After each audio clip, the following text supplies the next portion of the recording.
Bête 223 bête 223 bête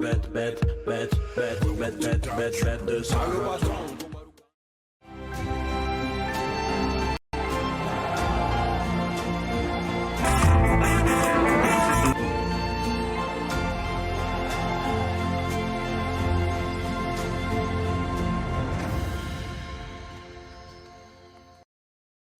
Nisɔndiyalenba bɛ aw bisimila renouveau ka kumaso kɔnɔ ka kɛɲɛ ni aw ka laadala jɛmu kan ye 7 sur 7 ale bɛ lase aw ma sibiri o sibiri ka segin kɛ a kan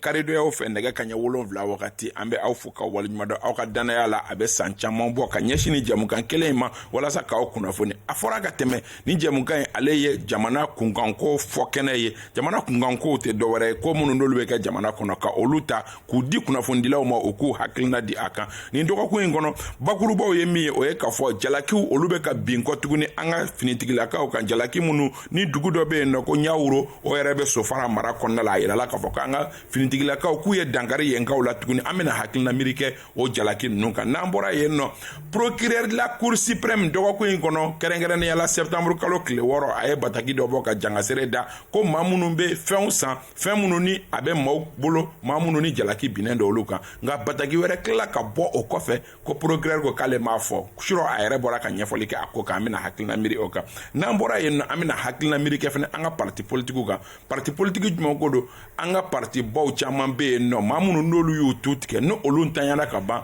partiw bɛ kɛ dengan dɔ ye o dɔ ye RPM ye o dɔ ye IRD ye olu yɛrɛ ka kiiri kunkan kuma dɔ bɔra nin dɔgɔkun in kɔnɔ an bɛna hakilina miiri kɛ ninnu bɛɛ lajɛlen kan maa welelenw k'a daminɛ ne kiniyanfan fɛ Ami Baba Sise ABC Le Figaro maa ɲɛma don Radio Sahel o fana maa ɲɛma don ABC i ni ɲankuma Isaka ba yiri sɔgɔma anba na kuma diyara n da n b'a fɔ président i ni sɔgɔma ayiwa o kuma wɛrɛ ton style est bien merci beaucoup n bɛ auditeur ni minnu bɛ k'an lajɛ tile la n bɛ bɛɛ lajɛlen fo o bɛɛ y'i laminɛ ka confrère ninnu fo a ko ni mɔgɔw y'an ye yan nɔ cela veut dire k'an welela de awɔ an bɛna hakilina de di tiɲɛ don jagoya tɛ mɔgɔw ka sɔn jagoya tɛ fana mɔgɔw ka ban donc on dit ce qu'on pense ala ka kuma bɔ an da kuma min b'an kisi ka jamana yɛrɛ kisi amina yarabi Musa Soyo Kabara ka bɔ journal l'indépendant na Musa i ni ɲankuma Kaba i ni sɔgɔma ma foli b'i ye kosɛbɛ foli diyara n ye a foli bɛ lamɛnbaga ni lajɛbagaw bɛɛ lajɛlen ye o y'i laminɛ min ye Yakuba Dumbiya ka bɔ indicateur de renouveau wasolon 24 Yakuba i ni ɲankuma Isa ba mi fo ka lajɛbaga bɛɛ lajɛlen fa na lamɛnbagaw ayiwa a diyara an bɛɛ lajɛlen ye Ibrahim Jawara i ni ɲankuma marhaba Isa an bɛ ala fo k'ala barikada ka ne ma ni kisi ɲina lafiya k'a k'an ka cidenba ka k'i fo a diyara n ye k'an baroɲɔgɔnw bɛɛ fo o bɛɛ y'i n ka laminɛ directeur bɛ yan n burankɛ bɛ yan ani n ka jɔnkɛ kelen ayiwa ka lamɛnbaaw n'an filɛ b'a bɛɛ fo ala k'a jan k'a d'a ma an bɛna don baro kɔnɔ an y'a fɔ k'a fɔ n ko jalakiw binnen don nka yanni an ka don kɔnɔ ko ni dɔ kɛra surɔ min ye premier ministre par intérim ye ale ye dantigɛli dɔw kɛ an bɛ tour de table kelen kɛ o kan i ye a suivre i ye mun tɔmɔ a kɔnɔ n y'a suivi mais n m'a bɛɛ suivi parce que courant tigɛra an ka yɔrɔ la awɔ sur o courant tigɛra plus de 10 fois an ka yɔrɔ la o yɔrɔ jumɛn Ɲamana Tetebugu donc fɛn daminɛna ne y'a daminɛna lajɛ mais kɔfɛ j'ai suivi juste vers la fin ne ma cɛmancɛ kɔni suivi mais ne kɔni ye min suivi un peu a segera ka na k'a fɔ bon baara tun bɛ ka taa cogo min baara bɛ taa a bɛ continuer o sira kelen de kan k'a fɔ ko bon Mali bɛ ka taa cogo min kɛlɛ min donna an ni partenaire ninnu cɛ an tun ma ɲɔgɔn faamu sinon kumaɲɔgɔnya tun bɛ sen na jusqu'à présent ko bɛ ka sira ta dɔɔni dɔɔni gouvernement bɛna fɛn bɛɛ de kɛ pour que date minnu fɔra élection ko la a ka se ka ɲɛnabɔ ko jugu tɛ jamana la jugu tɛ transition na parce que peut-être mɔgɔw ma faamuyali kɛ donc olu bɛna fɛn bɛɛ de kɛ pour que mɔgɔw ka se ka faamu bref ni y'o yɔrɔ ninnu dɔrɔn de suivi quoi parce que tiɲɛ yɛrɛ la ne ma bɛɛ suivi Musa e y'a suivi i ye mun tɔmɔ premier ministre par intérim bon ne y'a ka kumakan in lamɛn ne bɛ se ka min fɔ a la o ye k'a fɔ a ye kuma min kɔni kɛ a kɛra i n'a fɔ hakilijiginw de caman kɛra a la kosɛbɛ ka da kan a ye plan d'action gouvernement ka plan d'action min ni o adoptera a nana a seginna o kan kosɛbɛ ka kuma o kan ani sujet minnu bɛ jamana kɔnɔ sisan i n'a fɔ organe unique sigili ko donc a seginna ka kuma olu kan ani Mali ni jamana wɛrɛ minnu ni ɲɔgɔn cɛ minnu bɛ yen a kumana olu kan kosɛbɛ hali dumuni ko vie chère ko ninnu a kumana olu bɛɛ lajɛlen kan donc globalement a kɔni kuma minnu fɔra hakilisigi kɔnɔna na ani basigi kɔnɔna na minnu kɛra kumaw ye ni peut-être a tɛna kɛ sababu ye ka fintina wuli mɔgɔw ni ɲɔgɔn cɛ i n'a fɔ peut-être kɔrɔlen an tun b'a ye cogo min na donc a kɔni pour l'instant ale ka kumaw a bɛ mɔgɔw hakili sigi ka d'a kan a tɛ kuma fɔ min bɛ don mɔgɔw gasi la cogo dɔ la donc o b'a yira k'a fɔ ale ka sen fɔlɔ in bon a bɛ se ka kɛ daminɛ ɲuman fɔlɔ ye min bɛ se ka basigi barika jamana kɔnɔna na. ayiwa Jawara a lamɛn wa i ye damadɔni tɔmɔ a kɔ wa e ye mun tɔmɔ premier ministre par intérim kɔ. ne ye fitinin tɔmɔ a kɔnɔ mais yanni ne ka don o kɔnɔ ne bolo à ma connaissance ne ye a nasarakan de mɛn n ma bamanankan mɛn fɔlɔ a bɛ se ka kɛ o kɛra ne bolo ni kunnafoni sugu bɛ di jamana kɔnɔdenw ma jamana kɔnɔden fan caman bɛ kan min mɛn u ka to ka kunnafoni di o la n'a ma ya k'a fɔ ko an bɛ fɛ ka Mali kɛ Mali kura de ye kunun ko minnu tun bɛ kɛ i bɛ taa sɔrɔ sisan ni kuma ninnu fɔra ni ye maliden sigi kɛmɛ sara la min y'a faamu yɛrɛ a tɛ tɛmɛ 10 5 kan a dun bɛ ka adressé malidenw de la Mali ka hakilinaw de bɛ ka fɔ a ka kuma kɔnɔ a ye foli ta ka ɲɛsin Sokɛli ma wulikajɔ min b'a la espérance min b'a la politique nasiraw fɛ a ye olu ɲɛfɔ o kɔnɔna na a ye dugawudon k'a ye k'a fɔ a bɛ bana min kɔnɔna na a bɛ dugawu kɛ Ala k'a ɲuman segin a ye baara bila yɔrɔ min na a ka continuer mais a ko a bɛ sinsin min kan axe 4 min bɛ yen ni Sokɛli ko la ma i ka taara CNT ɲɛkɔrɔ ka taa dantigɛli kɛ k'a bɛna jamana boli o gakuru kɔnɔna na olu bɛna sinsin o kelen in de kan journaliste y'a ɲininka lakanako armée bɛ ka monter en puissance la o kuma in ye tiɲɛ wala tiɲɛ t'a ko kɔni nɔgɔ foyi tɔrɔ bɛ se ka vérifier hali n'a sɔrɔ la diɲɛmaw bɛ ka Mali tɔgɔ tiɲɛ bi k'a fɔ Mali bɛ ka taa mɔgɔw bɔnɛw ni na bon lakanabaliya bɛ ka juguya Mali kɔnɔna na a ko kuma ninnu tɛ tiɲɛ armée bɛ ka seko kɛ bi bon don n'a nataw fana na an b'a duguya k'a fɔ résultat jɔnjɔnw bɛ ka bɔ o kɔfɛ a kumana réforme politique institutionnelle kan k'a fɔ yɛlɛmaba minnu kan ka don jamana sariya ni politique siraw kan a y'a jira k'a fɔ o baaraw daminɛna bon don n'a nataw la fana u b'a jigiya k'a fɔ o baaraw n'u bɛna cɛ fo ka taa se élection générale minnu kan ka kɛ k'u bɛna wulikajɔw bɛɛ lajɛlen kɛ mais kuma yɛrɛ sinsilen min kan o de ye malidenw ka fara ɲɔgɔn kan bi parce que a y'a jira ka kuma na transition opposition t'a la dɛ a y'a fɔ voilà n'an bɛ fara ɲɔgɔn kan an bɛ fara ɲɔgɔn kan kabini ale ma nin jɔyɔrɔ sɔrɔ Asimi y'a ɲini u fɛ u bɛɛ ka fara ɲɔgɔn kan an ka don da kelen fɛ an ka bɔ da kelen fɛ ni jɔyɔrɔ in kalifalen a la fana Asimi y'a fɔ a ye bɛɛ ka fara ɲɔgɔn kan an ka don da kelen fɛ an ka bɔ da kelen komi an yɛrɛ ka Mali yɛrɛ jamana sigikan bɛ min fɔ donc a ka kuma ne bɛ min faamuya la dɔrɔn o ye nin ye a ye dɔ sɔnna détail dɔw ma ni an partenaires ni ɲɔgɔn cɛ ani gɛlɛya minnu bɛ jamana kɔnɔdenw bɛ kule la olu la a y'i da don olu la bakurubaya ne bɛ se ka nin de fɔ a la. Yakuba Dumbuya. Kaba merci i ye an ka premier ministre intérimaire ka kuma ta ka jateminɛ ni jateminɛ min y'a la o ye ko fila ye fɔlɔ ye mun ye d'abord a ye jamanadenw hakili sigi filanan ka an ka partenaires a kɛra ni kokana ye ani jamana minnu bɛ baara kɛ ɲɔgɔn fɛ a ye olu fana hakili sigi parce que n'i ye jateminɛ kɛ transition daminɛ ni sisan cɛ ale de bɛna ka premier ministre sabanan ye premier ministre fɛn fɛn nana a bɛɛ n'a ka programme de nana u kan ka baara kɛ ni fɛn mun ye olu de nana donc ni Moktar Wan nana o nana n'a ta ye donc n'ale nana nin cogo la même si a ma confirmer mais est-ce que a nana a ko ka oui Sokɛli ye baara min daminɛ k'olu bɛ tɛmɛ ni o de ye o kɔrɔ ye k'a fɔ ale bɛ wagati kunkurun de la sinon mɔgɔ caman tun t'o dɔn o de la a nana ka na mɔgɔw hakili sigi parce que fɛn fɛn nana olu bɛ nana n'o ta ye n'ale fɛnɛ nana nin cogo la hali n'a sɔrɔ a ma confirmer fɔlɔ mɔgɔw hakili bɛ k'a la est-ce que n tɛ stratégie wɛrɛ fɛnɛ n'a ta tɛna na transition daminɛ cogo min na délai min fɔra k'a essayer k'o bila de mettre en cause k'a fɔ o tɛna se ka kɛ parce que ne ni n ka programme kura de nana an ka essayer k'a yɛlɛma don a la pour que a ka se ka taa ɲɛ o problème kun bɛ yen nɔ parce que siga bɛ mɔgɔw la o la ni fɛn fɛn nana o bɛɛ n'a ka programme de bɛ na donc ka mɔgɔw rassurer k'a yira non a tɛna kɛ fɔlɔ fila min tɛmɛna a tɛna k'o sugu ye parce que o fila fɛn fɛn nana d'abord ni Sokɛli nana o y'a sɔrɔ bɛn kun kɛra wagati dɔ la ko 18 mois d'abord Sokɛli ye Moktar Wan kun ye fɛn fɛn fɛn kɛ a y'o bila a nana n'a ta ye wa 18 mois min kun fɔra a ko ale ka baara tɛ se ka k'o kɔnɔ a ye dɔ fara a kan mun kun b'a jira partenaires la ani maliyɛnw la intérimaire mun nalen filɛ nin ye k'o fɛnɛ kun tɛna o kɛwale kelen kɛ c'est-à-dire ka dɔ fara transition durée kan ani Choguel nana ni mun ye ka fɛ surtout a ka axe filanan ni n bɛna n da mɔgɔ la sisan o ye a ye rupture de kɛ avec le système de Choguel. Cogo di? An kana mais a dun y'a jɛya ko Choguel ye minnu fɔ k'olu bɛna tɛmɛ. Oui mais Choguel ye mun fɔ oui o axe naani ni a bɔra ka mun fɔ sécurité ni fɛn ninnu réforme politique ni fɛn ninnu oui mais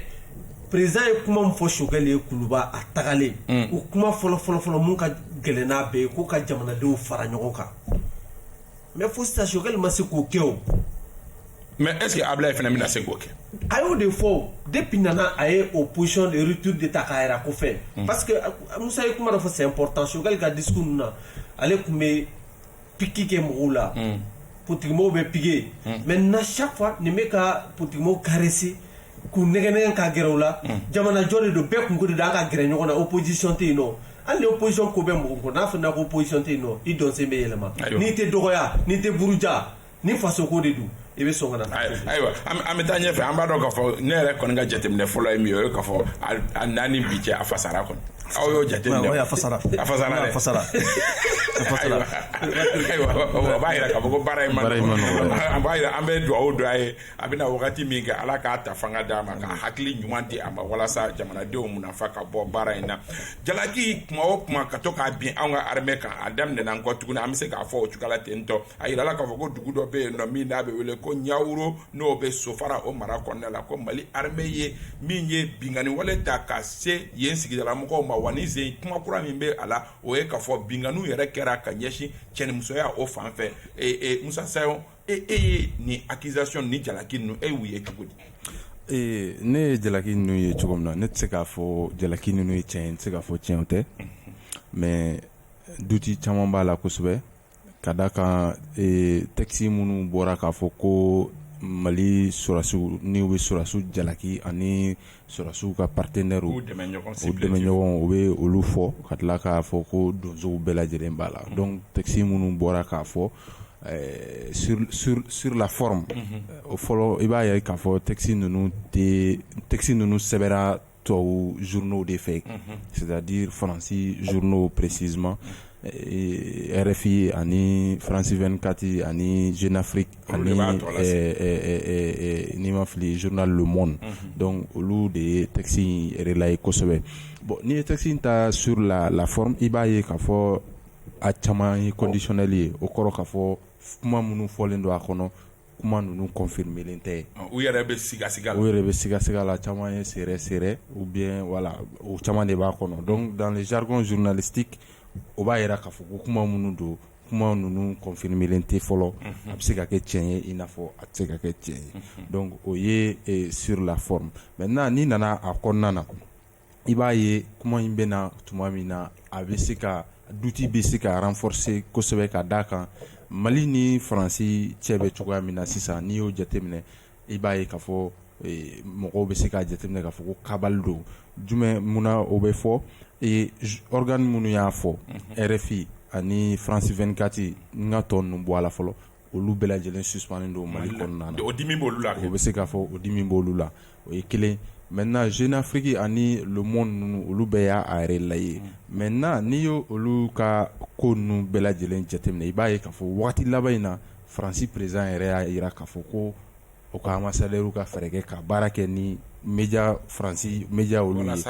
ko walasa ka Irisiw ka kumakanw kɛlɛ farafinna jamanaw kɔnɔna na hali ni a y'a sɔrɔ u ka mɔgɔw y'a jira k'a fɔ ko olu tɛna sɔn ka baara kɛ u ye communiqué bɔ o kama voilà k'u tɛna sɔn ka baara kɛ gouvernement ka ordre kɔnɔna na donc o fɛnɛ o ye aspect kelen ye aspect jumɛn wɛrɛ bɛ yen nɔ u bɛ supplétif minnu fɔ a kɔnɔna na o tɛ dɔwɛrɛ ye tubabuw b'a fɔ min ma ko Wagner o ye o de ye donc depuis ni o ko in daminɛna Mali la Mali ni Faransi ma se ka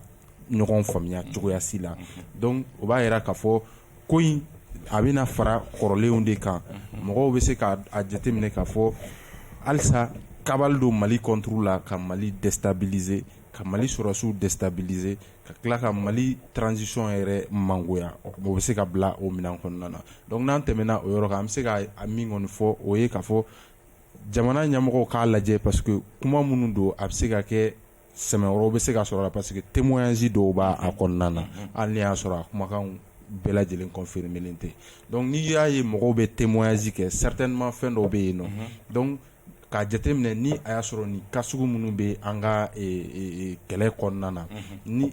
a bɛ jamanadenw de concerné fɛrɛ ka kɛ olu ka dabila parce que jamana kɔnɔdenw mago bɛ lakana de la olu mago tɛ k'a fɔ ko mɔgɔ ka bɔ yɔrɔ wɛrɛ walima u yɛrɛ ka mɔgɔ min kan k'u lakana u kana ka ɲagata bi u kan u mago tɛ o la. Ami Baba Cissé. Bon, Musa y'a bila yɔrɔ min b'a ta yen nɔ témoignage minnu fɔra ne ye mɔgɔ dɔw ye minnu ye vidéo kɛ qui sont même au centre maliyɛnw de maliyɛnw tɛ mais a bɔlen bɛ maliyɛnw fɛ kɔni minnu tun bɛ ka kuma fɔ dɔw yɛrɛ ye vocal caman kɛ ka ci parce que ne bɛ se ka vocal ci ma e bɛ ne dɔn mais e bɛ se ka vocal dɔ man kan mɛn parce que mɔgɔw bɛ siran apparemment parce que ne bɛ weleli kɛ moi j'appelle au centre mais mɔgɔw bɛ siran ka kuma o yɔrɔ bɛ mais mɔgɔw bɛ se ka kunnafoni d'i ma en secret an yɛrɛ bɛ se ka an ye fɛn caman sɔrɔ en secret qu'on ne peut pas certifier a y'a fɔ cogo min hali minnu y'a sɛbɛn ils ont mis au conditionnel mais gɛlɛya bɛ yɔrɔ min minnu ye kunnafoni bɔ c'est pourquoi la dernière fois RFI ni France 24 datugura n k'u ma nafa t'a la o parce que vous voyez u bɛ kuma Mali kan don o don wa kumaw bɛ la a bɛ se fana wa kumaw bɛ se fana parce que c'est le plus important ne y'o de fɔ depuis que Moura ko kuma fɔra si RFI ni France 24 ma tiɲɛ fɔ il fallait porter plainte c'est ça la procédure mais o ma kɛ o hali o kuma filɛ kɛ sisan kumaw bɛ ka na minnu bɛ ka tiɲɛ dɔɔni bɔ a la j'ai vu Sékou Boli parler an ye Sékou Boli mankan mɛn k'a fɔ ko Oumar Mariko mun fɔ ça s'est passé à Moura ko les militaires ils se sont attaqués à des gens lui il est au ministère de la réconciliation nationale ko l'armée a perdu Moura parce que c'est dans ce ko ou bien peut-être les risques parce que de là ka fɔ yan nɔ n'aw ko Wagner tɛ yan ni Wagner yɛrɛ ye fagali kɛ mɔgɔw b'a ta k'a da aw de kun c'est un peu ce qui s'est passé, ce n'est même pas l'armée qui est visée, c'est Wagner qui est visé. Donc, c'est ça, à Flabé de Benyami. Donc, ce qui est en train d'être dit comme allégation, moi je ne suis pas sur place, je ne peux pas confirmer, je ne peux pas infirmer. Mais il y a quand même des témoignages. Mais maintenant. Mais argument, c'est que communiquer donc l'armée fait un ira kafoko et mon gars fait un peu ça voilà ça témoignage nous ko fait un peu non. Au final c'est que source doyo. Bon, est-ce que ils nous ont certifié ça aussi? Au final, il y a toujours des gens, j'ai même vu sur les réseaux sociaux, moi, que vraiment on va montrer que ça doit se faire, que ça va se faire en novembre, que réunion c'est-à-dire, c'est des choses, tu ne vois même pas la source. Non. C'est des choses que tu ne peux pas vérifier. En fait, on peut pas me dire, on te chamanchela. Hal munu be chamanchela na yu wele, ou be siranka comment on y a fait. Bon, on y a que barabeka gelao. C'est pourquoi nous on peut pas confirmer. Sinon, si nous on a des informations, moi je fais remonter des informations. Et comment on appelle ça là au haut sommet même ça là tu vois à comment faire à blau ce n'est pas qu'on n'a pas certaines informations mais il faut que on aille plus Mourata Kera enquête Kera Djogori faut mo bofol jusqu'à présent c'est pourquoi comment ba gelea c'est pourquoi fora ko il faut que bek faranyon kan enquête donc il y a accusation nous jalaki nous ye chukudi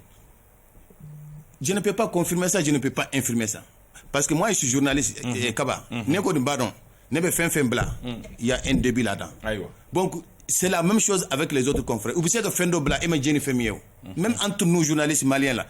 Moussa Bessé que Fendo Bla à Mandine ne Bessé que Fendo Bla à Mandaï mais ce qui doit être fait là on doit être en mesure de pouvoir vérifier ça ou est mon faux nous on ne peut pas vérifier ça comment il y a faut lui être Kenaka mais c'est pas que c'est des gens qui les donnent enfin avec mouillé on ne peut pas certifier ça et je pense que l'armée maintenant c'est à l'armée mais au lieu au Mingao est-ce qu'il y a un phénomène sali à barra la côte pour la fois nous ebolo ni est-ce que mangolo porter voilà ça à don et la version est mise à cola est-ce qu'il y a un phénomène qui a la diafra du goût min toko fora à du goût dolendo ma boba ma koya ndo kata ko nyeni du goût moura phénomène la même chose phobie à dogo mali journaliste la mine tala kati c'est enjoy. Le problème c'est quoi? Quand la France était là, la France prenait ses journalistes, c'est la France qui amène ses journalistes avec elle. Oui. Mais il y en a, c'est dans ce modèle que moi je suis là. C'est-à-dire aujourd'hui l'insécurité est claire. À fort un moment le ministère. Donc dire pas quand on associé mais ne dire pas Fenentarani. Est-ce qu'il était dire pas Clola Kunafon demande fort? Non, c'est bon, problème est non, toute presse est partisane, surtout on est dans un contexte. C'est pourquoi au yoro file kente son o ma kosebe quoi. Moi je défends le pays, il y a des choses qu'on c'est pourquoi ninte tien faudron te comment. Sinon ce n'est pas qu'on ne veut pas parler. Il y a des choses qu'on ne dit pas. Donc na fora ko kambe galantique souvent dans la presse c'est un peu aga gelan quoi. Yabuba c'est que amana ke chuko mo kuna funu be bo kokan media de fanfɛ kana anw fanfɛ anw yɛrɛ sigilen don anw minnu ye yan kunnafonidilaw ye anw jɔyɔrɔ ye jumɛn ye a la jalaki minnu fɔra anw b'u ye cogo di kaba d'abord yani mɔgɔw ka jigin ɲauru kibaruya minnu bɛ ka bɔ sisan parce que armée ye intervention de kɛ kun jumɛn de nana ni armée ka intervention ye dama mɔgɔw la an m'u mɛn RFI la an m'u mɛn France 24 la terrorisme kɛ ka jugu ni fɛn bɛɛ ye i hakili b'a la juillet kalo tile 14 tɛmɛnen baraji dɔ bɛ sofara o baraji in bɛ dugu caman de servi ani hectare birika ji de di o mɔgɔw ma o bɛ malo sɛnɛ a la terrorisiw de taara bɔmu don la k'o baraji in tiɲɛ k'o saboter n'o baraji tiɲɛna o bɛ na ni mun ye o kɔlɔlɔ ye mun ye o ye kɔngɔ de o kɔlɔlɔ ye mun ye sɛnɛkɛlaw tun ye investissement minnu kɛ olu b'o bɛɛ de tiɲɛna donc o tɛ problème ye RFI ni France 24 bolo des milliers de personnes olu ka Congo ko olu ka problème insécurité alimentaire o te problème ye u ta te mɔgɔw la maintenant ni situation b'o togo la Sénégalais bɛ k'i jija k'a essayer k'i sɛnɛ fitinin minnu kɛ u bɛ ka taa olu fɛnɛ empêcher encore ka fɛn kɛ mais problème yɛrɛ jumɛn ye ɲauru problème ye mun ka jugu n'a bɛɛ ye armée bɛ terroriste u bɛ na tiɲɛniw kɛ sa n'a y'u gɛn n'u taara don dugu kɔnɔna la mɔgɔ tɛ ye o kɔrɔ ye ko complice bɛ dugu la complice tɛ dugu la hali n'i b'u dɔn i tɛ se k'u tɔgɔ fɔ n'i y'u tɔgɔ fɔ c'est fini pour toi u b'i faga u b'i ka denbaya bɛɛ faga donc bɛɛ b'u dɔn mais mɔgɔ si tɛ se ka kuma armée ye o gɛlɛya de bɛ yen donc armée fɛnɛ y'a ka temps ta k'a ka renseignements ɲini armée ma taa ten parce que a fɛnna a ye renseignement de kɛ k'a sigi k'a ɲɛɲini fo k'a renseignement o ka communiqué la o y'o de fɔ renseignement fiable de b'u bolo u taara jigin o de la u ye dɔw neutraliser u ye dɔw minɛ mɔgɔ caman bɛ na wa mɔgɔ minnu recherchelen don kosɛbɛ o mɔgɔ dɔw b'o la donc n'o arrestation ninnu kɛra il se peut que ne dɔgɔnin dɔ b'a la ou bien kɔrɔ dɔ b'a la n'o ma diya ye hali n'o ma diya ye hali n'i ma se k'a ko dugun kɛ mais n'a minɛ cogo ma diya ye e dun hali n'i tɛ terroriste la ni balima sugu dɔw b'a la minnu bɛ nafa ɲɛ i ye n'olu minɛna cogo dɔ la san joli na u bɛ ka yɛrɛ kɛ yen nɔ u bɛ ko bɛɛ kɛ o dɔw bɛ se ka témoignage yɛrɛ kɛ ka armée tɔgɔ tiɲɛ parce que a t'olu arranger ne bolo aujourd'hui ni a fɔra ko ka choix kɛ RFI ni fɛn kɛ ne le choix est vite fait u taara baraji mun tiɲɛ n'o bɛ mɔgɔ miliyɔn caman bali ka dumuni sɔrɔ n'o ye sɛnɛkɛlaw ka sɛnɛfɛnw tiɲɛ olu tɛ se ka sɛnɛ kɛ bilen et puis olu bɛ nin ɲinansan bɛɛ kɛ u ka projet bɛɛ tiɲɛ don ne bolo u ka jugu ni nin ye ne bolo aujourd'hui nin fɛn et puis a bɔra ka kuma dɔ fɔ média minnu y'a kɛ o ye tubabuw ka médiaw de ye o tubabuw ka média ninnu chaque fois ni armée bɛ ka succès ni fɛnw kɛ o b'a essayer ka élan perdu ka essayer ka nkalon dɔ tigɛ k'a da armée la c'est à dire kɛlɛ n'a ka an b'a fɔ ko dommage collatéraux ni kɛlɛ bɛ kɛ kɛlɛ n'a kɔlɔlɔw bɛ ɲɔgɔn na kɛlɛla dɔw bɛ se ka kɛ hali minnu yɛrɛ bɛ ka kɛlɛ kɛ u ka souhait tɛ mais an b'a dɔn n'a kɛra très généralement u b'a an ka armée u b'a reconnu ka fɛn kɛ mais du fait que armée yɛrɛ bɛ ka succès kɛ français yɛrɛ tɛ yen bilen vraiment o bɛn t'u ma kosɛbɛ ayiwa Jawara c'est vrai que terroristes sera k'u don dugu minnu kɔnɔ olu dugu lakana ko ka gɛlɛn u minɛli ka gɛlɛn armée bolo bi na parce que kuma o kuma a dugu kelen kelen o kelen nin ko nasuguyaw de bɛ bɔ mais nin bɛ se ka kɛ cogo di bi dugu minnu bɛ yen nɔ ni terroristes sera ka don a dugu cɛla ka se hakɛ dɔ ma fo somɔgɔw yɛrɛ b'u ka mɔgɔw dogo est-ce que bi na solution jumɛn bɛ se ka kɛ o la parce que nin y'o ɲɔgɔnna cas de ye o non a ka gɛlɛn parce que i b'a dɔn an bɛ kɛlɛ min na guerre asymétrique don awɔ i bɛ taa sɔrɔ dugu ninnu kɔnɔna na bɛɛ bɛ bɛɛ dɔn mais mɔgɔw bɛ siran ka ɲɔgɔn kɔfɔ dɔ bɛ marifa ta a bɛ taa kungo kɔnɔ a bɛ taa tiɲɛni kɛ a bɛ n'i da n'a bɛ na a b'a ka marifa bila kungo kɔnɔ a bɛ na dugu kɔnɔna na i bɛ taa sɔrɔ a musow bɛ yen a denw bɛ yen bɛɛ b'a dɔn ko tiɲɛnikɛla don tuma dɔw la n'u ka tiɲɛni kasara bonyana komi Yakuba y'a fɔ cogoya min na u ye pont min tiɲɛ pont min kari armée ye wulikajɔ min kɛ u nɔfɛ dɔw siranko jugu nana don dugukɔnɔmɔgɔw la il a fallu que armée ka don duw kɔnɔ ka yɔrɔw mɔmɔ ka fuyeli kɛ k'a lajɛ mais o kɔrɔ ye k'a fɔ ko RFI ninnu b'a la o ɲɔgɔnnaw de mana kɛ a bɛ fɔ k'a fɔ k'u taara bin dugulamɔgɔw kan wa non mais RFI ta bɛ faamu parce que an bɛ kɛlɛ min na Emmanuel Macron ye laɲini min kɛ u ka faamaw fɛ u ni u ka journalistes ka collaborer cogoya min na o bɛ faamu dɔ wɛrɛ tɛ o anw bɛ kɛlɛ min na bi partenaire changeli min kɛra n ko fana dama kɛlɛ di diyagoya futi de bɛ ɲini armée ka baara la pour que ka armée tɔgɔ tiɲɛ k'a fɔ k'a ni mais est-ce que c'est pas trop simple anw fana k'an résumer o ma est-ce que an man ka taa en profondeur jalaki minnu fɔra oui mais jalaki minnu fɔra aujourd'hui comme i b'a la k'a fɔ ko DIRPA kan ka anw ta bi ka taa ni anw ye bon DIRPA ka anw ta ka taa n'anw ye ne bolo DIRPA de habilitelen don bi ka sɔrɔ ka kunnafoni di tuma dɔw la ala k'an kisi kɛlɛ la fɛn bɛɛ b'a la est-ce que ni DIRPA ko k'a bɛ taa ni anw ka journalistes ye bi u ka sécurité ko bɛ cogo di a ma nɔgɔn maintenant i yɛrɛ personnellement n'i ye courage sɔrɔ i bɛ se ka wuli i bɛ taa ka taa nin ko in ɲɛɲini mais faransikanw dun bɛ kunnafoni sɔrɔ cogo di mais faransikanw ma kunnafoni jɔnjɔn fɔ dɛ u ko komi a bɛ komi u ye kuma fɔ cogoya min na u m'a fɔ ko tigi don dɛ u y'a bila conditionnel de la o nafa ka bon kuma na fo k'a jateminɛ donc an bɛɛ bɛ se k'o ɲɔgɔnna kɛ an bɛɛ bɛ se k'a fɔ o cogoya la parce que olu tɛ yan kuma dɔw de bɛ f'u ɲɛna o kuma sen fɛ olu fana b'a bila conditionnel la donc jalaki 100% tɛ kuma kɔni fɔra dɔrɔn k'a dan ten mais ne bolo dɔrɔn dɔwɛrɛ foyi tɛ kɛlɛ in ye kuma minnu bɛ ka fɔ bi ko mercenaires nana u bɛ kɛlɛ la an ka jamana kɔnɔna na diɲɛ bɛɛ bɛ k'an kɛlɛ bi o de la i b'a dɔn an ka ni faransi yɛrɛ cɛ tension a ka yɛlɛ o dɔrɔn de don mercenaires de nana an bɛ ka olu bila ka taa u ye nin kɛ Congo yen fɛ u ye nin kɛ Angola yen fɛ u ye nin kɛ bi u bɛ ka taa bi dugudenw kan u bɛ k'u faga u bɛ ka an bɛ ka to nin kɛ an filɛbaaw n'a lamɛnbaaw fɛ u bɛ ka cɛnimusoya kɛ musow la dɔwɛrɛ foyi tɛ tɔgɔ tiɲɛ de don mais o n'a ta bɛɛ min ye armée ka ɲɛmaw ye u kan ka sɛgɛsɛgɛli kɛ nin ko in na bi kuma minnu fɔra est-ce que tiɲɛ don wa a nkalon ye jumɛn ye ka se k'o da jamana kɔnɔdenw tulo kan hali n'a sɔrɔla k'a fɔ an kɔni sigilen bɛ fɔra an tɛ se ka latika yɛrɛ fɔ a ko kɛra tan nin cogoya in de la parce que information jɔnjɔn t'an bolo an ye weleli minnu kɛ dugu in yɛrɛ kɔnɔna na a sigibaa minnu bɛ yen olu ye seereya minnu fɔ an ɲɛna o de ye nin ye pour le moment ayiwa Musa an bɛ se ka mun kɛ pour que ka bɔ nin kuma an bɛ se ka min kɛ an ka jamana ɲɛmɔgɔw u bɛ se ka min kɛ sisan o ye i n'a fɔ kɔrɔlen u bɛ min kɛ c'est-à-dire ka enquêtes dayɛlɛ parce que kuma tɛ fɔ ten gansan n'i y'a ye kuma o kuma bɛ fɔ i b'a sɔrɔ a fɔra ko mura enquête fɔra ko halisa foyi oui mura enquête fɔra halisa a ma jaabi sɔrɔ a la k'a fɔ ko taamamɛnɛ Sisi ma bɔ peut-être ça va être trop dit parce que procureur minnu kan ka enquête kɛ je crois olu ye siɲɛ damadamaw kɛ terrain kan donc an kɔni ma jaabi ye fɔlɔ maintenant min kan ka kɛ nin fɛnɛ situation in na o y'o kelen de ye ka enquête dayɛlɛ enquête bɛ dayɛlɛ enquête impartial k'a lajɛ mun yɛrɛ de kɛra parce que armée kɔnɔna na a kɛra armée ye o a kɛra ko wɛrɛ ye o ni jama kɔni farala ɲɔgɔn kan i b'a sɔrɔ mɔgɔ dɔw b'a la olu bɛ procédure suit scrupuleusement mais dɔw b'a la olu fɛnɛ bɛ taa sira wɛrɛw fɛ donc k'a lajɛ mun de kɛra dugu in kɔnɔna na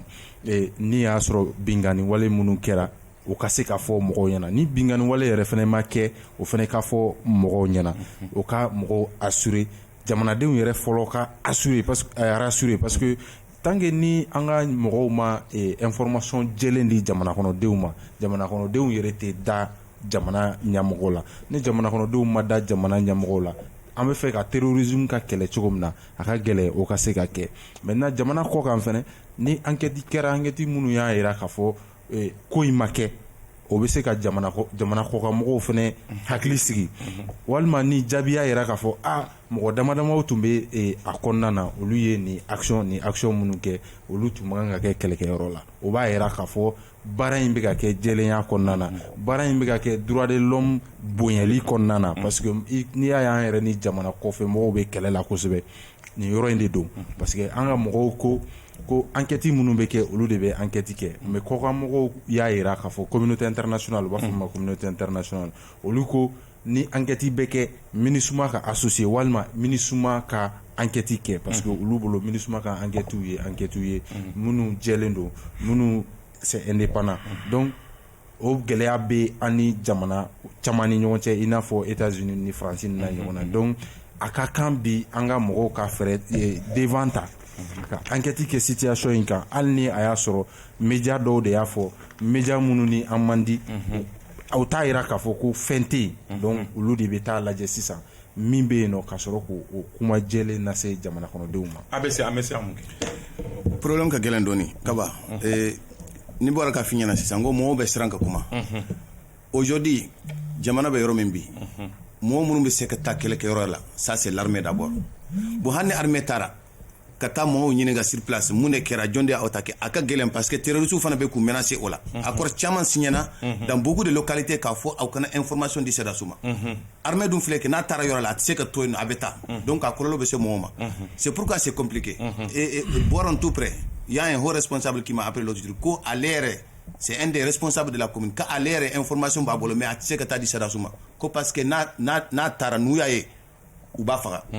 donc Boiron tout près Kulikoro mara la yan donc pour te dire qu'au centre c'est encore plus compliqué maintenant ka talata mo be ka sa hal kunu ye mo faga donc je pense que c'est un peu compliqué la situation c'est pourquoi en yere munu journaliste we mo be sira awnye parce qu'on a vu le cas avec l'ORTM hani kalika fo mo nyena kon herbe to ko mo ta plateau sans fait et tout to ko foyere mais mo yere te ko son shima tuguni mo be siran ka kuma foni mo mi a damashu aka gelen quoi mo mun dale mbira ko se batigi de be kuma donc tant que l'armée n'a pas les informations correctes aka gelen kuma la aka fendo ke sinon il y a des frappes qu'elle fait mais na dona dugu kono tu ne sais pas qui est terroriste comme Jawara fo chogomi il y a des gens ils dembe sega kala muso be sega kala ita kalama c'est un peu compliqué bon maintenant il faut pas que chaque fois on voit la main des autres la réalité là c'est autre chose moi je l'ai dit la France c'était le centre c'était le nord au sud ici là il n'y a plus la France il faut poser les bonnes questions pour que ngajabi masoro yako amse kamunge réseaux sociaux mɔgɔw k'i hakili t'u la parce que ni jateminɛ kɛ ni information caman bɛ yen nɔ mɔgɔw b'a a ye dɔrɔn hali n'a tɛ jamana arranger u b'a a partager a cogo min ka d'u ye groupe ni fɛnw la c'est vrai mɔgɔ wɛrɛw ka se k'a kɛ mais minnu yɛrɛ ka baara ye kunnafoni di ye olu kan ka se ka u janto ni sugu partager la parce que minnu y'a sɛbɛn u y'a bila conditionnel la olu yɛrɛ dalen t'a la e kunnafoni dila e bɛ permettre k'u partager mali o fɛnɛ réseaux sociaux tɛ parce que ni fɛn mun ni mun man ɲi jamana ma u k'u partager dabila parce que an ka autorités y'a décidé ka RFI ni France 24 datugu Mali la mais n'a fɔra ka tila ka kan ka da mɔgɔw ye n'u ye fɛn minnu bila an kana essayer k'u partager a fɔra médiaw kana partager sinon mɔgɔw b'a partager o donc de toutes les façons médiaw habilité len don olu de autorisé len don ka information traiter k'a di ni bɛɛ yɛrɛ kɛ information tout le monde est journaliste o de problème bɛ fɛn kɛ mais ne kɔni bɛ mun fɔ in na dɔrɔn kɛlɛ min de don n'i ye jateminɛ kɛ depuis 2012 nin kɛlɛ in bɛ sen na an bɛ to ka RFI ni fɛnw lamɛn nin dugu n'an tuurilen don nin bɛ tan a dɔ kɛra a ma mɛn yɛrɛ mun ye Menaka ta ye ko f'u yɛrɛ ko kɔnɔ ko gouverneur taara kan kɔnɔ ko fo ka ale exfiltrer u bɛ mɔgɔw jaw u bɛ mɔgɔw lasiran quoi donc ne bolo o fɛn filɛ ni i ye mɔgɔ ye mɔgɔ min b'o kɛ i kana dɛmɛ a ka baara la a dɛmɛ n'a ka baara la o tɛ dɔwɛrɛ ye a bɛ ka kuma min fɔ ou bien a bɛ ka mun sɛbɛn i kana partager parce que ne y'a partager e b'a lase mɔgɔ caman ma k'a sɔrɔ a hakili tɛ k'a bɛ se mɔgɔ minnu ma une seconde c'est-à-dire moi je suis journaliste il faut respecter tous les journaux du monde Jeune Afrique de ko yanno ko Shogel Mangene mo bora ka agalon tige akere chogodi c'est-à-dire les médias une chaîne d'information ou bien un journal ou bien une radio na fendo fo aw ba sege sege de angane wuli donc a fo ko tiente ko puis kaba non c'est que me fika mun faraw kan dro c'est-à-dire que ni information ma di atamunu kan ka di abe na ni spéculation nous ne fɛnw ye dire pas c'est vrai qu'abe ka baram ka kay mais alisa dire pas kan ka do fara ka baraka an tɛ se k'a faamuya ni information bɛ ka circuler plus de 48 heures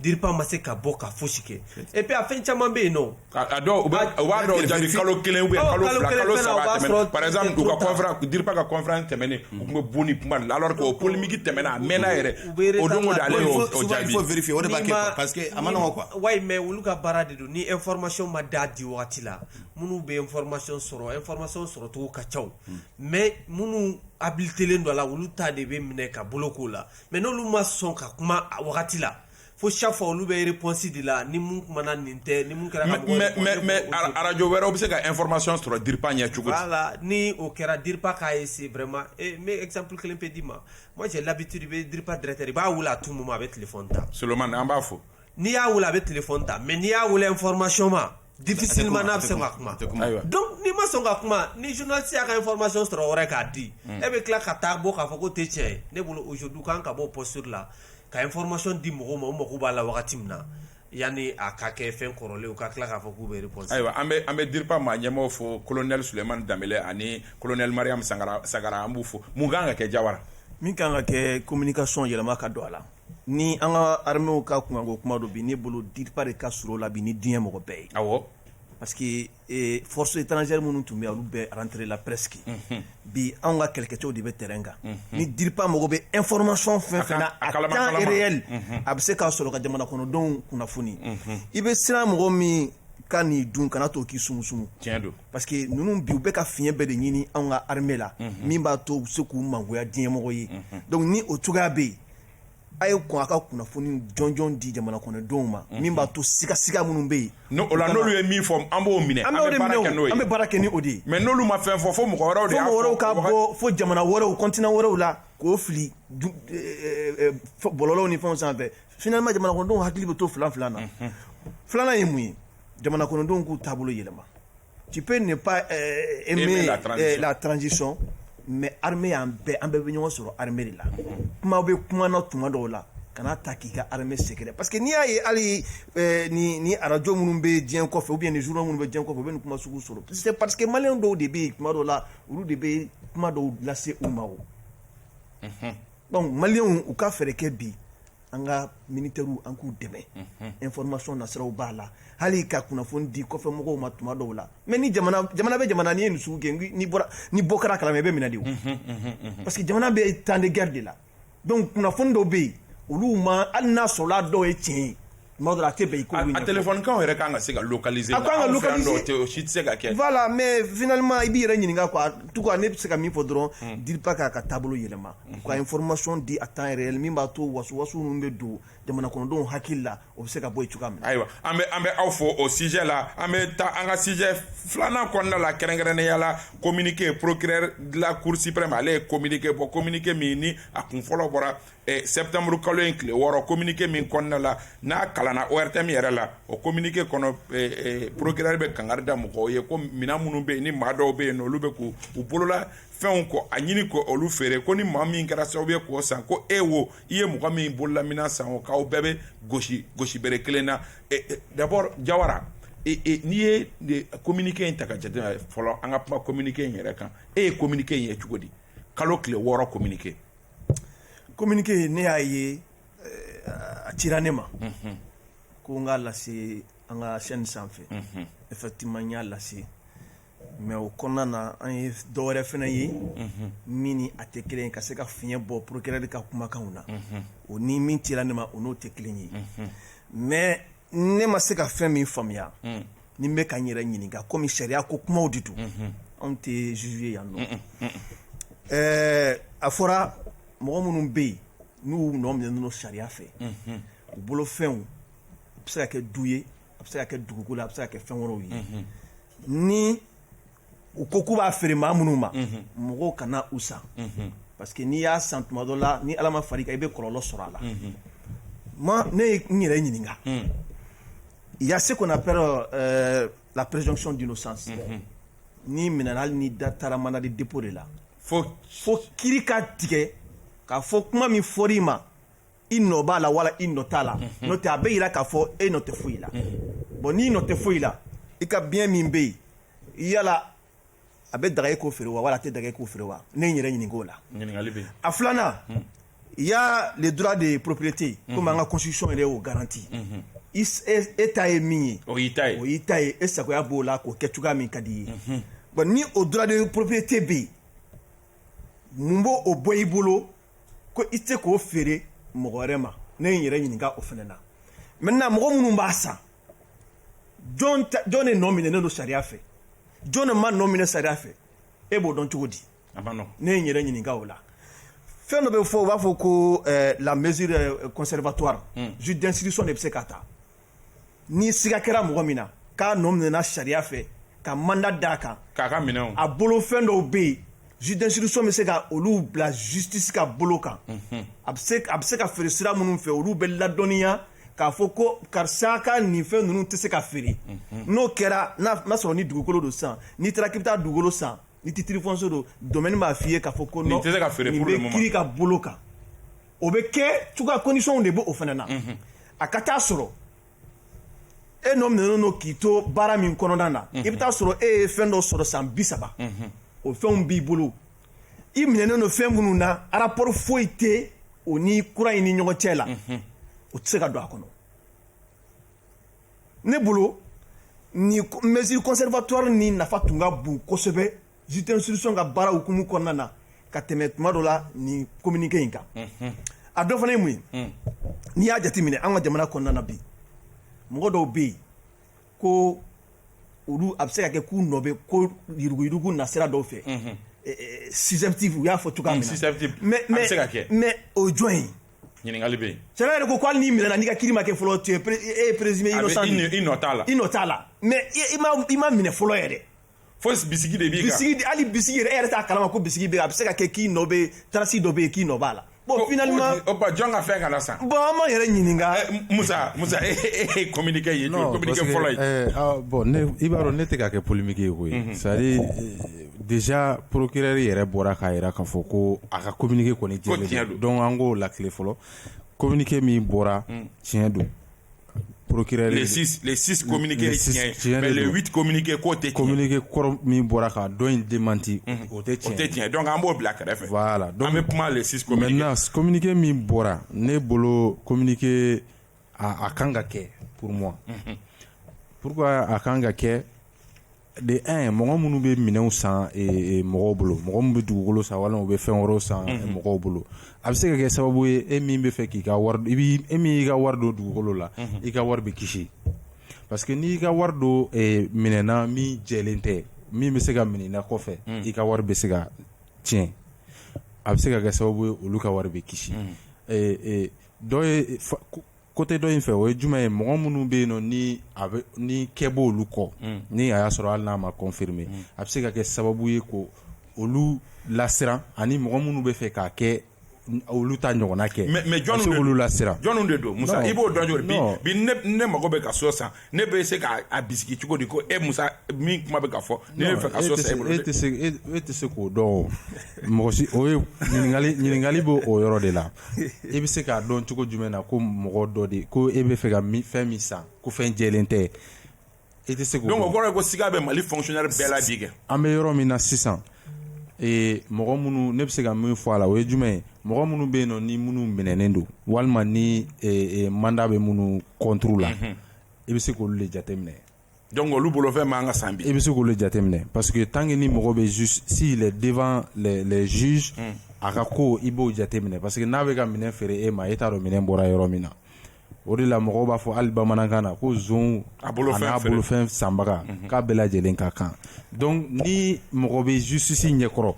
k'a fɔ ko justice bɛ ka a juger walima enquête bɛ ka k'a kan o bolominɛ man kan ka san mais n'o bɔra la mɔgɔ minnu bɛ yen nɔ k'a fɔ ko olu bɛ k'u ka minɛn feere e tɛ se k'o ye ten dɔrɔn k'a fɔ ko nin tigi ko nin ye zon ye. ayiwa Yakuba Dunbiya kaba ne ye communiqué nin ye a ye ne jigilatigɛ kosɛbɛ kamasɔrɔ ne ye question caman poser n yɛrɛ kun ne ye jateminɛ kɛ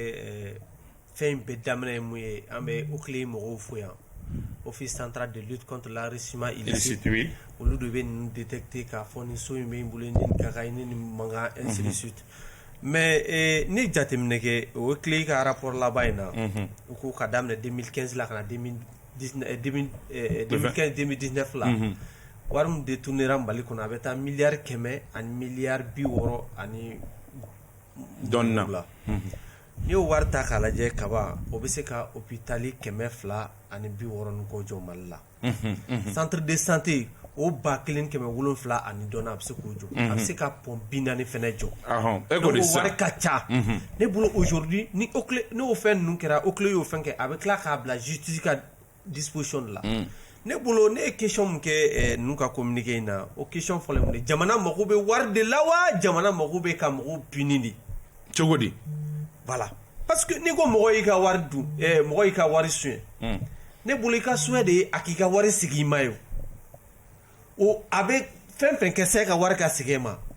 o tɛ kasira i bilen e k'i ka wari sɔrɔ dɔrɔn n'i ye mɔgɔ minɛ k'a ye miliyari 1 dun sisan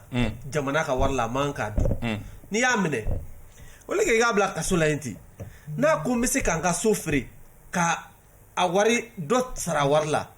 ne bolo o kan ka kɛ tare tare de ye kɔsani na an y'a mɛn k'o ye camanba sara a t'a la o kan ka kɛ tare tare de ye parce que jamana mako be a ka wari de la jamana mako te ka mɔgɔ minɛ k'a bila kaso la yen ten non c'est-à-dire il faut que ça soit clair ɲangini fana ye fila ye dɛ ɲangini ye fila ye ɲangini bɛ i bɛ sarali kɛ min na ɲangini fana bɛ yen ka se ka i degun i k'a dɔn ka fɔ i ka nimisa i ye sonyɛni mun kɛ mɔgɔ si ka hɛrɛ tɛ bi i ka mɔgɔ minɛ mɔgɔ min ye sonyɛni kɛ jamana wari caman dun ko fosi t'a bolo a bɛ se k'a sara mun na ne bolo donc an bɛ communiqué fɔ la donc e fɛ procureur ye communiqué min bɔ communiqué a sira ka ɲi a taama sira ka ɲi wa bon ne bolo n tɛna fɔ a ka ɲi a ma ɲi ne kɔni bolo u kan ka a kɛ de telle sorte que minnu ye jamana ka wari dun c'est vrai mais ko procureur ko mɔgɔ kana fɛn san mɔgɔw bolo mɔgɔw tɛ ka mɔgɔ minnu dɔn a ye wari min don o bɛ sara cogo di kaba ne m'a to a k'a ka so feere a ye wari min suɲɛ o bɛ sara cogo di. non yago e ma min fɔ. non ne ma fɔ mais ne bɛ fɛ ka jamana wari yɛrɛ situé non bon d'accord a moins c'est non mais n'u bɛna feere kɛ ka avocat ni fɛnw fana sara. ayi o yɛrɛ dɔrɔn tɛ Isa i b'a dɔn problème min ye ni kɛ b'i kɔ sisan ko dugukolo caman de b'i bolo. ni e ye dɔ feere a la sisan o tɛ ka tarasi latunu ya. ayiwa o fana ye kuma dɔ ye. ni ye tarasi latunu sisan. ni dɔ feere a la fana ko wari ka verser jamana an y'a ye dɔw ye ka wari verser jamana kɛsi kɔnɔ pour que o ka bila o. n'i y'a ye par exemple n bɛ nalen c'est pour juste k'a préciser n'i y'a ye u bɛ communiqué kɛ c'est pour que mɔgɔ minnu nɔ minɛlen don tarasi kana tunu par exemple dɔw yɛrɛ kelen-kelen minisiri dɔw minnu nɔ minɛlen don ale ye document fɔ o clé la. o dɔw ye minisiri dɔw y'a dabɔ a kama parce que pour que ka ko in yɛrɛ datugu dɔw ye u ka parcelles k'u denw tɔgɔ la. den fitininw. bon n'i ye parcelle kɛ den tɔgɔ la sa o t'e ta ye o. o t'o tarasi tununi ya. justice tɛ se k'o minɛ o la o. maintenant ni a feerela sisan ni ale y'a ka dugukolo feere sisan ni justice nana ka na enquête kɛ sa dugukolo t'a bolo tuguni a bɛ kɛ cogo di a bɛ kɛ cogo di. a ma nɔgɔn o tarasi tununa de. n b'a fɛ ka kuma laban dɔrɔn juste mais e la mun na ne b'a fɛ ka u ka état kɛ souvent justice fana ka bilan kɛ jamanadenw ye nin lutte in kɔnɔ u sera ka joli minɛ yuruguyurugu mɔgɔw la k'a bila jamana kɛsi la o wari hakɛ ye joli ye. c'est vrai an fana mako b'o la c'est important ok n'o kɛra ne t'o kalama mais ce qui est sûr est que an mako bɛ wari la bi c'est vrai an mako bɛ wari la bi ko so maralew bolo yen nɔ parce que n'u ma se k'u ka so fana feere k'a wari sara ni ko juru bɛ mɔgɔ la a ka sow dɔɔni don a fɛn kɛ opportunité fana ka d'a ma k'a feere parce que n'a m'a feere a tɛ se k'a sara o. ayiwa an bɛ passer. non Kaba, moi je ne suis pas du tout d'accord avec Moussa. Faut pas caresser c'est ni un problème de surtout le procureur général c'est un homme à problème. Je l'ai dit mandat lancé les domi depuis qu'il a commencé à poursuivre les gens là en gros avec la charia de Soso. Chogodi. Il est dit qu'un ancien ministre ne se poursuit pas comme ça. Au Kera, au Temena, il y a aucun moyen de se. Il a communiqué Mimbo 600. Et boire comme il faut 600. Que papier blanc, il mousse Togola ou il Togola. Le clé, il gère ça déjà. C'est pourquoi ça s'étend maintenant. Le clé, si tu es fonctionnaire là, on vérifie. Ou bien vérifier qui, mousse vérifier qui, donc vérifier. Ou bien baisser que ça. Hani est moins condamné. Parce que Hani milliard de mon bolo. N'a pas de Warishun. Tant qu'à m'a condamné, il sait qu'il faut Kagasara. Donc, ni a tigi condamné domi, ni wari ta bolo, il va tigi blind en attendant. Ni un minera 600, même si toi tu n'as rien, nous on va se mettre ensemble là pour que qui demain ikabo. Donc, tant que moi me juge, il sait qu'il faut qu'on tigi fin chouin. Déjà ça c'est un problème dans son communiqué. Il a même dit des gens susceptibles d'être poursuivis. Donc c'est à dire que lui il a déjà une liste numéro Abou Minao. C'est pas un procureur qui prend souvent les gens, c'est les juges d'instruction, surtout dans des affaires comme ça. Donc comment les gens peuvent voir ça et puis au bout d'Adiaka parce que c'est la justice. Moi, j'ai appelé beaucoup de syndicalistes magistrats qui ne sont pas du tout contents. Parce que ce n'est pas bien pour l'image de la justice. On a l'impression que, avec le fendeur de la main, ça ne peut pas aller haut. Quand tu prends quelqu'un, moi j'ai vu des gens, ah oui, Tcherno, comment faut ça? Tcherno, il est sorti en liberté provisoire. Où il y a des dit, c'est des cautions, c'est un jugement qui est là. Est-ce qu'un jugement qui est là? Mounou be détention. Mais quand il y a un salade. N'est pas qu'il faut. Ou est caution de. C'est une façon pour lui permettre de sortir. Un jugement qui est remis. Mounou bolo depuis où est Mounou mine. Pourquoi on m'oubla? Il ne s'agit pas de prendre les gens comme ça à jugement teke. C'est pourquoi moi les gens ne vont pas venir. Tout le monde peut payer. Donc on a un pantalon sans cire là, un téléphone sans cire. Tout se paye dans la rue aujourd'hui. Donc quand faut que moi drone tati don et fin ça bol. Et be do boutique qu'on a fait de ça. D'autres factures à dima. Donc ça ne tient pas. Moi si j'ai des choses à vendre là-bas ferré. Le jour où on va me condamner là, si je dois payer quelque chose là, m'ta au faire fananyini. Mais tu sais que moi bali, nous me juger, qu'il faut que moi fasse ça au bol. Maintenant pourquoi vous te liste publier? L'Oclé a publié des noms. Mais Mounde Borala. Qu'est-ce qui est sorti dans ça? Moi, ils n'ont qu'à nous donner la liste. Donc, non, Kera, Abeno a donné quoi? Non, en tout cas, on a quoi Djea quoi. C'est-à-dire que moi, nous menena, Atina fo, qu'on a néné nous folo. Ou be siga de boulot. Absega ke uno fo itala. Kiri refna ya fo ka fo ko al ni menena ko abisi yale no ki no te fo. Absega ke uno fo itala ni kiri kera. O ka Djea quoi. O ye kelen flana, lisi se ka bo.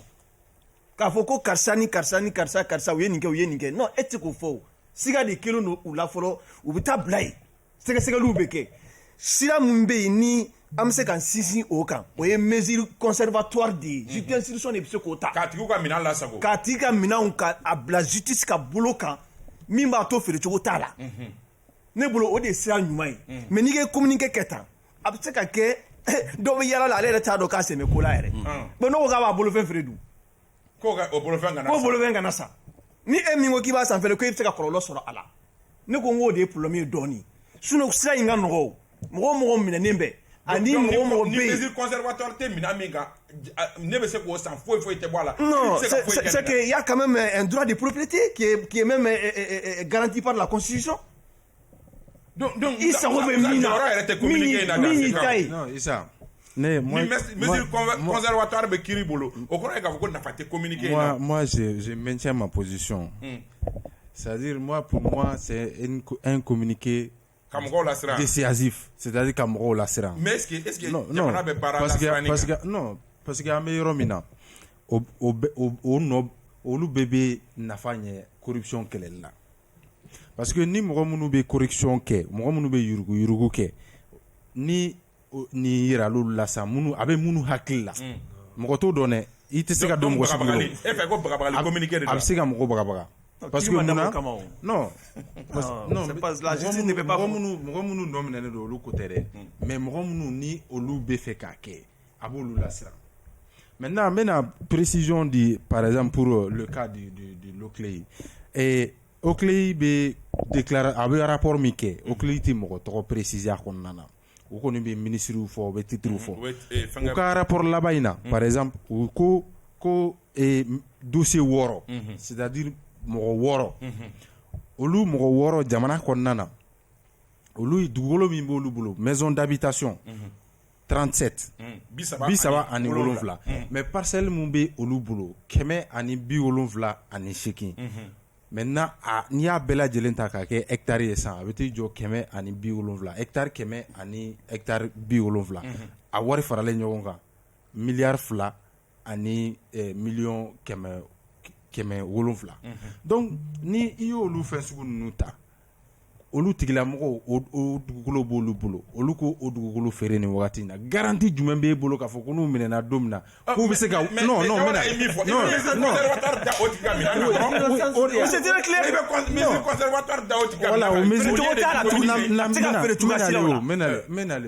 yanni e ka mesure conservatoire k'a kan sisan fo i ka taa sɔrɔ o de b'a bolo n'a y'a feere dun ni communiqué in bɛ duti de jamanadenw yɛrɛ ni ɲɔgɔn cɛ ne bolo o man ɲi kosɛbɛ a bɛ mɔgɔw siga ɲɔgɔn na ka fɛnkɛ gɛlɛya sigi gɛlɛya mɔgɔw ni ɲɔgɔn cɛ o ye fɔlɔ ye filanan ye mun ye halisa n bɛ sigi o kan ni jamana ka fɛn kun de minnu ye fɛn kɛ k'olu sanctionner wa i ye jamana de wari dun le minimum hali ni ye miliyari 1 don i ka se ka 500 millions lasegin ne bolo u ka stratégie changer non mais wari tɛ se ka dun ten ko wari tɛ se ka segin o de ye problème ye. Non Moussa, ce que tu dis ça ne tient pas. Et Koko Oclé il be titre de faux. Quand on dit le promoteur de renouveau là, handi ma tɔgɔ fɔ mɔgɔ min de don a bɛ dɔn. Ils disent ministre. Non, je suis en train de t'expliquer. Oui, mais minnu mina na bi. Non, pardon ça. Mɔgɔ minnu na bi. Cour suprême fait. Nous rapport de la Vega, rapport de là. Mais pourquoi aujourd'hui expressement on les poursuit? Moi je connais, nous on connaît ces noms là. Hani Oclé m'a fait ambu toro don. C'est des gens déjà identifiés. Ni jamais mais tant me fois kono. Tant ni tant kono. Par exemple 2015. Ouais, le ministre de la justice. C'est bien clair. Donc je crois que l'OCLEI, la Cour suprême doit poursuivre ces gens-là à partir de ce rapport-là de l'OCLEI. Ou bien comme maintenant, comme nous n'a sera convoqué mesures conservatoires talembo luka minonka. Sika kolo no muna kolo no sika yetarasi la lisi ka bodron ka fo karni olu koni peut-être sika kolo no la ku seme fena o la mbebe sika lafia mo si sika fo kipita olu bolo fen santuguni ne bolo o ka no ko sebe quoi ambe o fo ka awali ngado Ibrahim Diko Dudu ya fo kabala ambe afo ko ti jaloux de ma chemise mba fo ka awali ngado samba tajura alias Kambeleni ambe ifo ki wali ngado almami stangata ORTM na amba fo Mohamed Karambe Orange ambi fo Bamsa Jogolojo ne koraga ambi fo ka abana ka demba ya fo Kader Traoré, Kalou Traoré, Ambu Ubela Jelen fo Djamouka était fou ko Moussa terminé kabo Djeliba TV la koga il faut ABC koki il faut ko Moussa fo ko ça ambe fo le dama yakuba si c'est tombe tout ka fait ambe fo le do Ubela Jelema anga mawele logue ami baba Cissé à Radio Sahel Le Figaro Moussa Sayon Kamara kabo journal l'indépendant là Ibrahim Diawara ninte foyi la ni koni ninte foyi yakuba les clients de c'est mon fils a te foyi la ne de b'a dɔn indicateur ni renouveau ani wasolo 24 an b'aw fo ka walimadɔ bitu napo ale bolo tun bɛ nɛgɛ kɛrɛfɛ la radio fan fɛ Ousmane Togo ale tun bɛ réalisation na Dramane Kone Wera Son ale tun bɛ min ye régie d'antenne na an b'aw fo ka walimadɔ aw k'an bɛn sibiri wɛrɛ ni jamukan kelen kɛnɛ kan wasalam